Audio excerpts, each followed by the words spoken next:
Hi, welcome back to another episode of Stand on Guard. I'm your host, David Krayden. Thank you so much for joining me today. And we will be looking at your comments as well. Trying to get a little clip together with Mark Carney. We'll see if we can do that. Wanted to show it early, but we'll have to show it later. And just an explanation as to what's going on with this liberal leadership. But we also want to talk about tariffs and who's actually leading the country right now.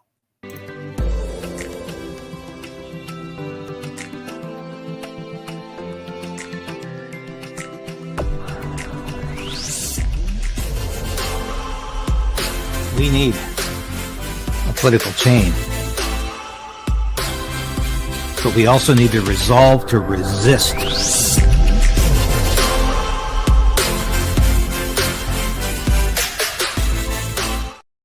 Yes, please like the station. I appreciate it so much when you give us the thumbs up and you say you like what we're doing here. Trying to do something a little different here. And I hope we're coming through. I hope we're meeting your needs when we do this. Try to give you the news from a different perspective. And that's really what this show has always been about. Now, like I said, we're trying to get a Mark Carney clip. He was on Jon Stewart's show last night. And have to be very careful how we show the clip because, it means demonetization. It's copywritten. Like all of these late night U.S. shows, they are all copywritten. So you can't show them as is. So we're trying to get something together for you there. And in the meantime, though, what's going on with Mark Carney going to New York to essentially announce his liberal candidacy, his liberal leadership candidacy? He can't do it in Canada. Is this a coronation?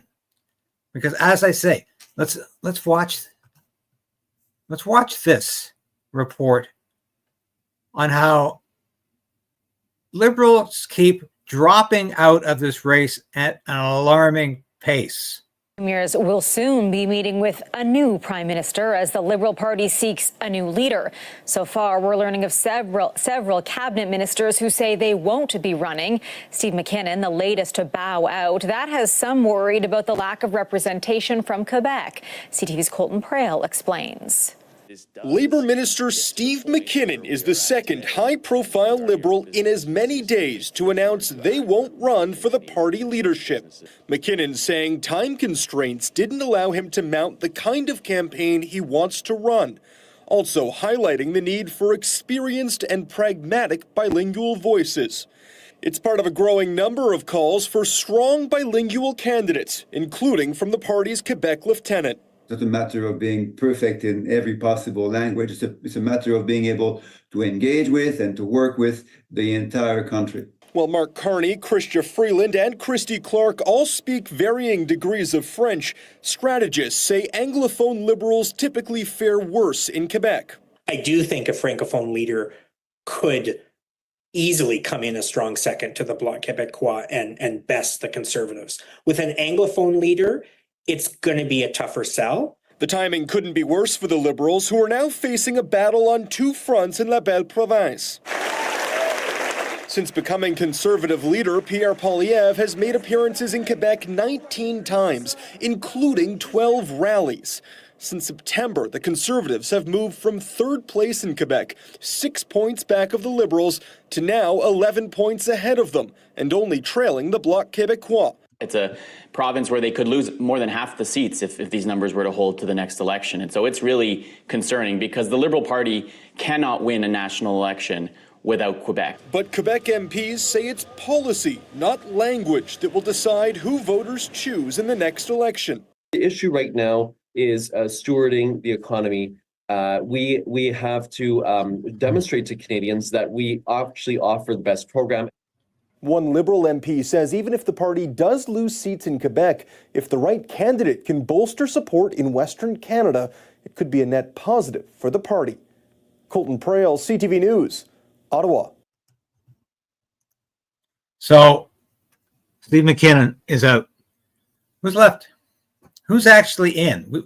We've got two non-entities that nobody can even remember their names. I'm not going to bother because these people are just there for window dressing. Because remember when Trudeau resigned, the day he resigned, he said it was going to be a national and robust, or I think he said robust first and then national campaign. So right now it looks like there's nobody of consequence in it. Mind you, these people have to raise $35,000. Who do you think can do that? Mark Carney is independently wealthy. He married a very wealthy wife. He's got lots of his own money. He can afford it. Chrystia Freeland, she's having some difficulty raising $35,000. No question about that. And she's having difficulty getting people on side. Or, excuse me, she's saying, why do I want a job?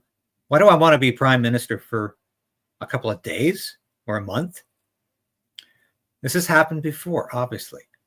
We showed you that interview the other day with Jean Chrétien, who somehow thinks there's hope for this next Liberal leader in his story when he ran against Kim Campbell in 1993. All that story suggested was, excuse me, if you have a new leader of an old party, Canadians will always say, forget it, it's not working. This is just your attempt to make things look new and different. And like I said, we're going to try to get that clip to you of Carney. I found this. This is exactly what Trudeau did. On announcing on this program that you are to be the leader. That's, you seal it with a handshake. Mark Carney.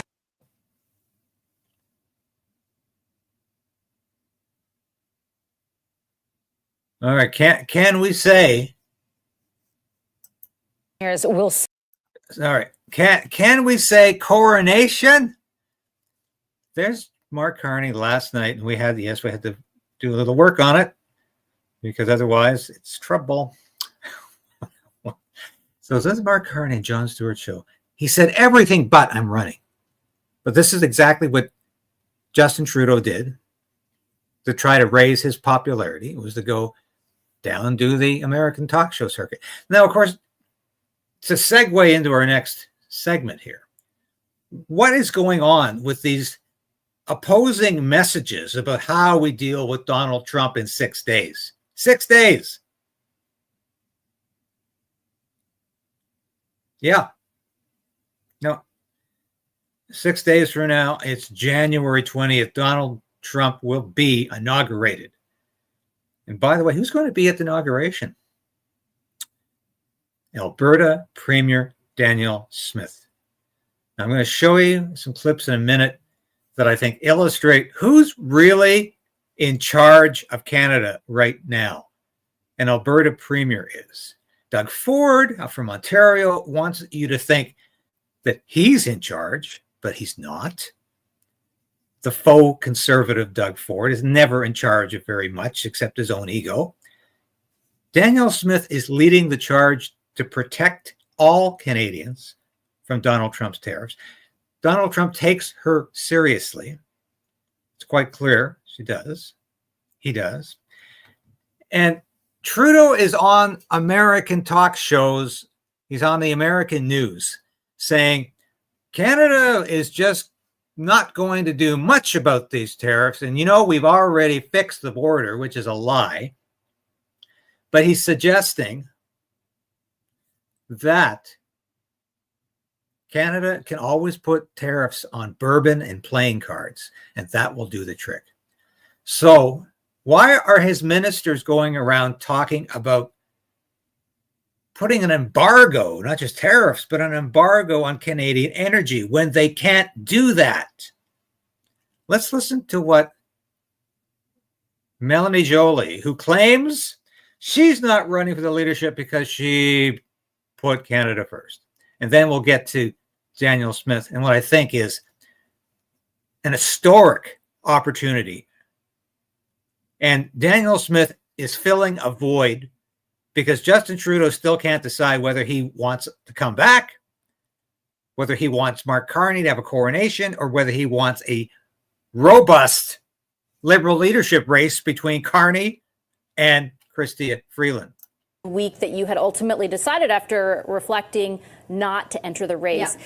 Is that, as you said in your statement, solely about kind of this fight against the threat coming from south of the border, or were you worried about your party's prospects? Well, I think that I had to ask myself two questions because I had many meetings with my key organizers, with friends, with my family, and I received a lot of support from across the country. And the first question I had to answer was, am I ready to become the first woman leader of the Liberal Party of Canada? And the answer was yes. And the second question was, am I ready to step away from my responsibilities being the Foreign Minister of Canada at a crucial time between Canada and the US? And the answer actually was no. And I can't do both. So I decided to choose my country, put my country first. And based on that, I'm going to Washington next week. And we're working on not only a plan, but really what will be our actions based on what our strategy is on the U.S. And I do want to know more about the strategy. I guess I just want to ask again, though, because I think, you know, the question a lot of Canadians will have about who ultimately comes in and comes out is, do people want to run for the leadership of a party that is doing as poorly as yours in public opinion polling right now? Like, if there were an election tomorrow, and I know a lot can change, but if there were an election tomorrow, there are some polls that even show your seat would be competitive for other. So obviously, stop the BS, Melanie. You're not running because you know you're going to lose the next election. You could be prime minister for a day, but you know you're going to be saddled with an opposition role that could be about maybe 10 seats or less. And you really don't want that, do you?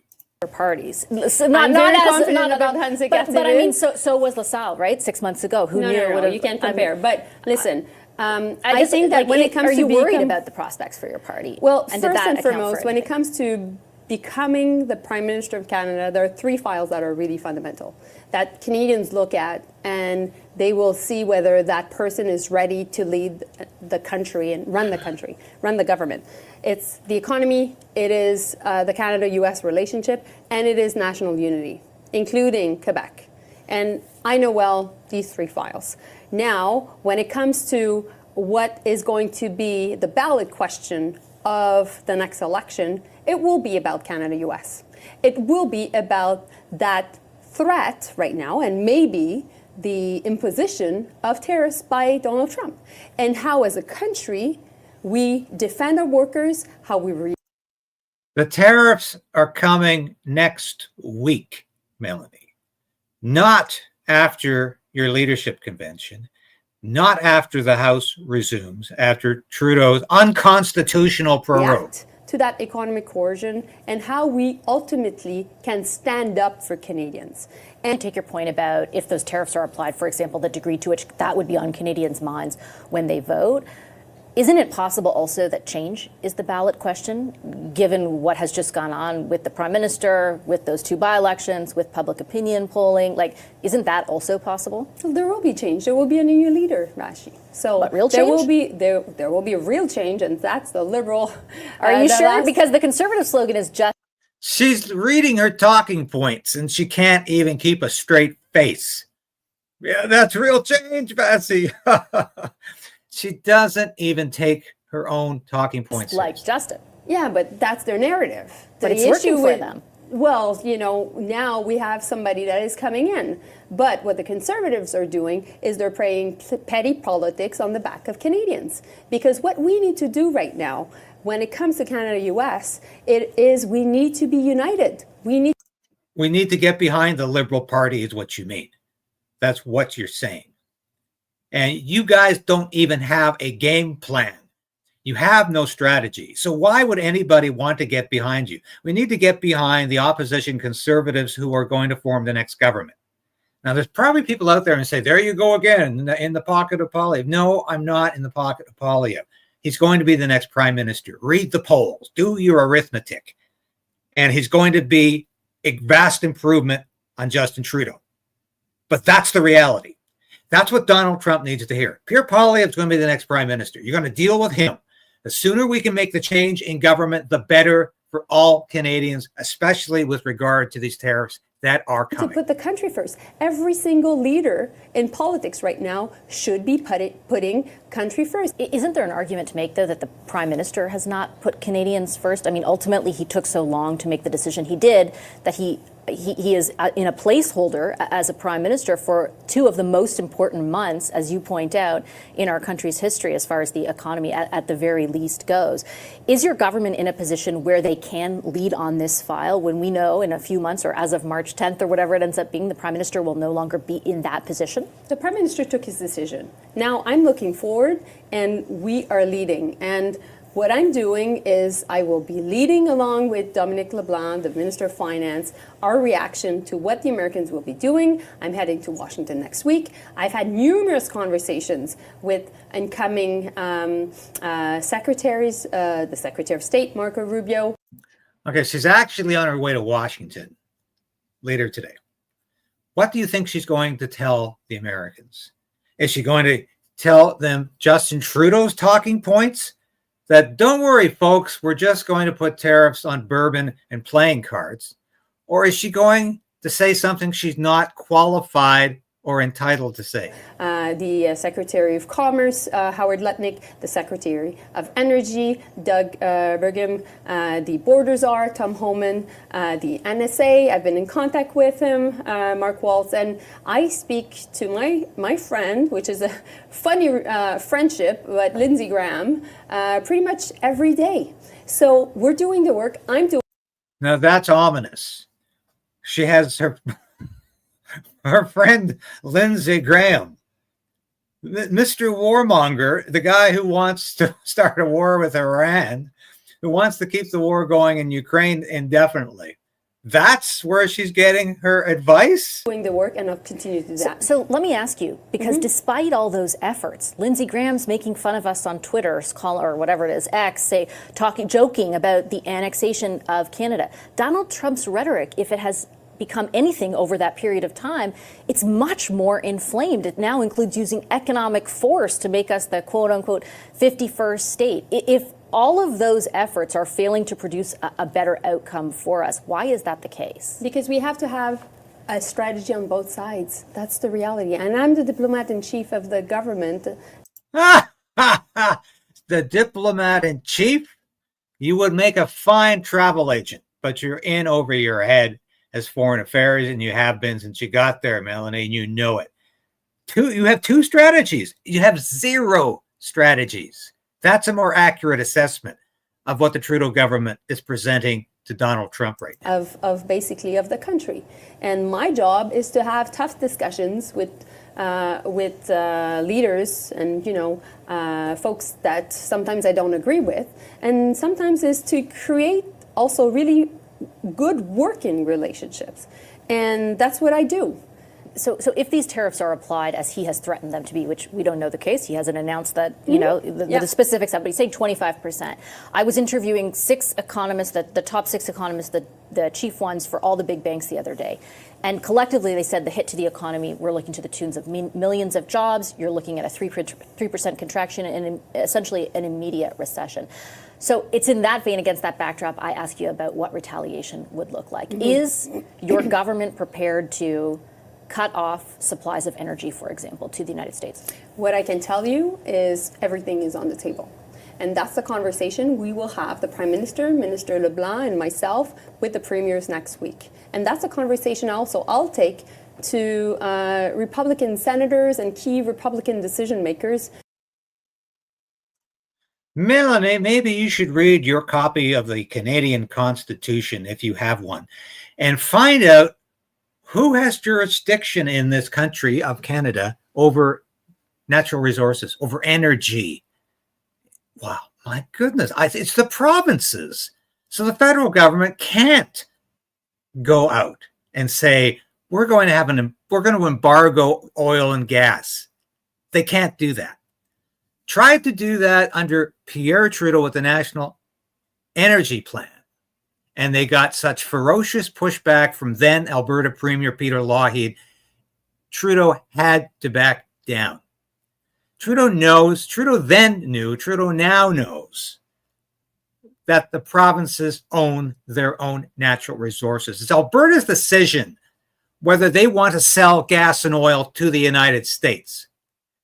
This clearly is all about trying to bankrupt the West. Because Melanie Joly, she is so insular. She doesn't represent Canada. She's the Quebec Foreign Affairs Minister. That's all she is. Let's listen to how Danielle Smith, who is leading Canada right now, she is the de facto Prime Minister of Canada. I'll say that again. Danielle Smith is the de facto Prime Minister of Canada. She's leading the country right now. I don't think anybody else has actually stated that. But she's the one negotiating with Donald Trump on behalf of all Canadians. She's the one that Donald Trump recognizes as a leader. Not Melanie Joly, not Justin Trudeau, not Mark Carney. Let's listen to what she said, because she points out that if Melanie Joly wants to place an embargo on our energy, guess who's going to get no energy at all? Melanie's people in Quebec and Doug Ford's people in Ontario. I think we need to be prepared that tariffs are coming. That seems to me to that I mean, I think we've all seen the biggest irritant to the United States are trade deficits, which they believe they have. I don't actually believe they have a trade deficit. When you take out energy, we actually buy more goods and services from the U.S. than they buy from us. Finally, somebody said it. Donald Trump, yes, is always whining and moaning about the $200 billion trade deficit. Take the energy products out and we have the trade deficit. And it's not because they're buying this material, the oil and gas, because they really love us so much. They need it. And they're getting a tremendous deal on it, and they send it back. They refine our oil and send it back. It's exactly what used to happen in the mercantilist system in the British Empire. Britain would we would sell our resources at a huge loss, of course, to the mother country, Great Britain. Britain would sell back those resources in terms of the products they produced in Britain. That's exactly how the oil and gas industry works for Canada. We don't refine our own oil. The Americans do it and send it back to us. It's exactly what used to happen in the old colonial system. I'm happy to make this national bank report available to anyone who wants it, that shows we actually have $58 billion in a trade deficit with the Americans when you take energy out. And that's why I wanted to have the assurance that the Americans are interested in getting more of our oil and gas, because I think oil and gas is going to be key to being able to get a breakthrough once tariffs do come in getting them off. I think if we maintain a strong partnership on energy, we make the case about how much the Americans benefit from that energy relationship. We demonstrate that we are a good trade partner, that we buy more goods and services from America than any other nation, and that we do buy more goods and services when you take energy out. I think we can make that case, but I feel like from what I have seen that it's not my decision to make on tariffs, but we do need to be preparing ourselves for the fact that they're likely to come in on January 20th. Yesterday, Foreign Affairs Minister Melanie Joly talked about, was asked specifically, trade deficits, energy embargo. Now, this is the key point. This is where she puts Melanie Joly, Justin Trudeau, and the entire Liberal government in their place. In the United States. And I want to, as leverage, what do you think, what do you make of what she said? Well, first of all, it's oil and gas is owned by the provinces, principally Alberta, and we won't stand for that. And you should never, ever threaten something you cannot do. And I would encourage the minister to look at a map of where Line 5 goes. Now, this is fascinating. But what she just said, don't threaten something you can't deliver on. It's called being an empty cannon. In fact, the book of Proverbs talks about there being clouds without rain. That's exactly what Joly is, just flapping her gums. She has no substance to what she's saying. She has no idea whether she can deliver on any of this. And if she does, she's not admitting. that she can't. Line 5 comes down through Michigan to get to Sarnia. And then that feeds the bulk of the supply needed for Ontario and connects with line 9, which feeds the bulk of the product needed for Quebec. And so if you cut off that line, you are cutting off Ontario and Quebec. So I would encourage the ministers to either understand how our integrated pipeline system works, and start looking at ways that we would be able to practically respond, because there's no point in making empty threats that cannot be executed on. So there are other things, I'm sure, that that we'll all talk about collectively, but let's just remember how integrated our markets are with the Enbridge system, the TC Energy system, that we have a product going back and forth across the border every single day. And we cannot do anything that harms Canadians in such a substantial way. So I just don't take that as a credible threat. I'm sure that the US administration won't either. So we should talk about things that we actually can do as opposed to empty threats. She said empty threats about 5 times during that dissertation. And it was an explanation, very well put. And she said, I'll say it again if you didn't quite catch it. I'm sure you did, but I'll say it again because this is very simple. But it's so simple, even Melanie Joly can't figure it out. And where's the energy minister in Canada? Why isn't this being explained? That if you cut off American energy from Canada, you're cutting off Ontario and Quebec at the same time. Oh my God, we can't do that. Can we? Because who do you think still runs the Liberal government? Ontario and Quebec, especially Quebec. Every major cabinet minister now is from Quebec, including, of course, the Prime Minister. So that's a huge problem.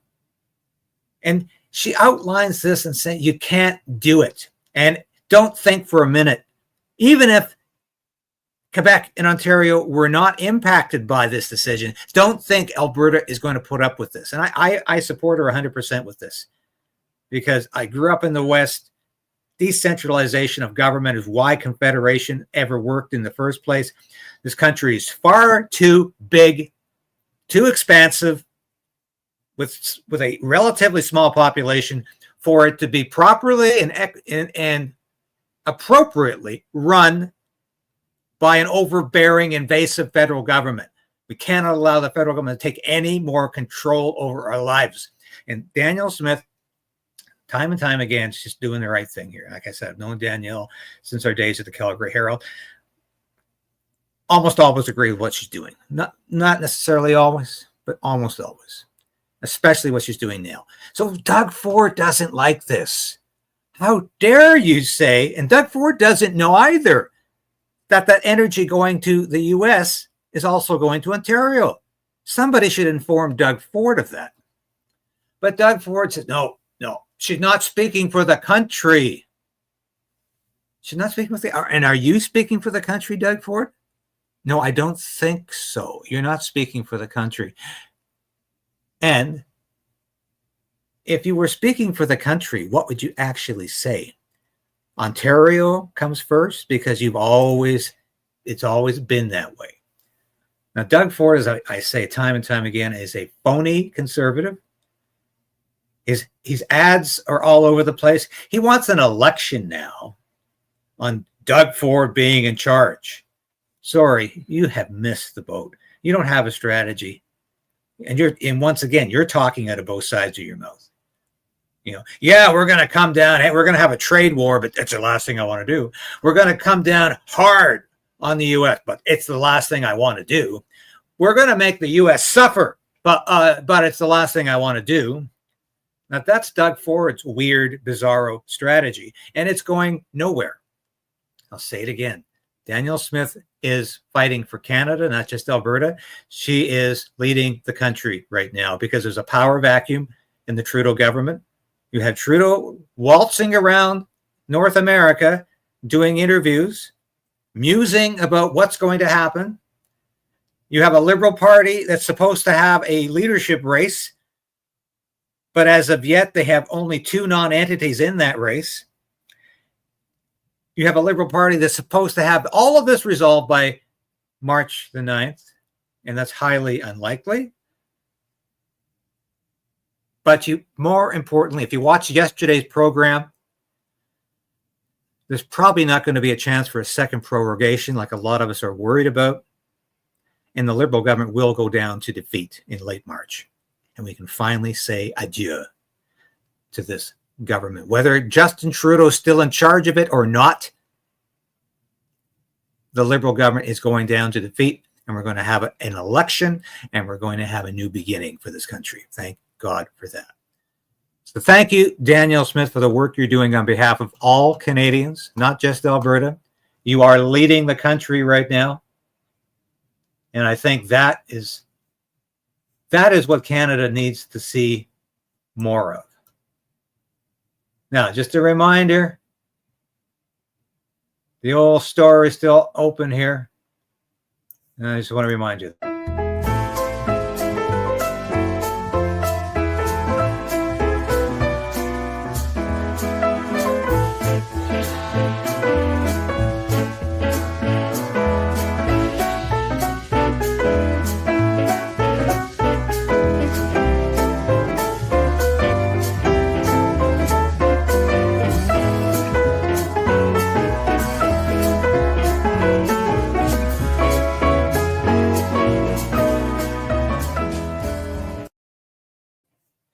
And I would remind you as well to have a look at my Substack today. We're going to be doing a brand new strategy on this. We're going to be doing 2 or 3 articles a week. And we'll be doing an update every week about what's on the Substack. So thank you so much for watching today. It's been a pleasure. And oh yes, here we go.